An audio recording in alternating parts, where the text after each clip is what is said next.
દાહોદ જિલ્લામાં 11મા આંતરરાષ્ટ્રીય યોગ દિવસની એમવાય હાઈસ્કૂલના સભાગૃહ ખાતે જિલ્લા કક્ષાની ઉજવણી કરાઈ। દાહોદમાં આવેલ એમવાય હાઈસ્કૂલના સભાગૃહ ખાતે yoga for one earth one હેલ્થની થીમ સાથે યોજાયેલા ઉજવણીમાં જિલ્લા વહીવટી તંત્રના અધિકારીઓ સહિત જિલ્લાના નાગરિકો, સ્કૂલના વિદ્યાર્થીઓ, શિક્ષકો, ગુજરાત રાજ્ય યોગ બોર્ડના પ્રશિક્ષકો અને યોગ સાધકોએ ઉપસ્થિત રહી કોમન યોગ પ્રોટોકોલનો અભ્યાસ કર્યો હતો।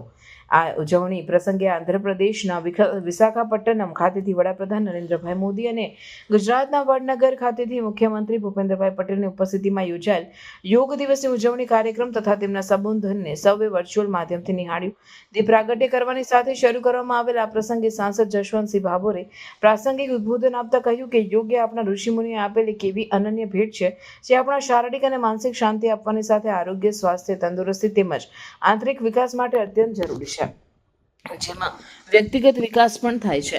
યોગથી સારી કોઈ કસરત નથી। યોગ એ લાંબા તેમજ સ્વાસ્થ્ય આયુષ્ય માટે અત્યંત જરૂરી છે, જેથી તમામ લોકોએ તેને પોતાના રોજિંદા જીવનમાં વણી લેવું જોઈએ।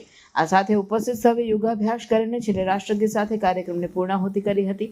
આ દરમિયાન જિલ્લા કક્ષાએ યોજાયેલા કાર્યક્રમમાં દાહોદ પ્રાંત અધિકારી મિલિંદ દવે, જિલ્લા શિક્ષણ અધિકારી એસ દામા, માર્ગ અને મકાન પેટા વિભાગના અધિકારી હિમાણીબેન શાહ, દાહોદ નગરપાલિકા ચીફ ઓફિસર યશપાલસિંહ વાઘેલા, મુખ્ય જિલ્લા આરોગ્ય અધિકારી ઉદય ચિલાવત, દાહોદ મામલતદાર પ્રદીપસિંહ ગોહિલ, જિલ્લા રમતગમત અધિકારી અમરસિંહ રાઠવા, જિલ્લા યુવા વિકાસ અધિકારી જિગ્નેશ ડાભી સહિત વહીવટી તંત્રના અધિકારીઓ અને કર્મચારીઓ જોડાયા હતા।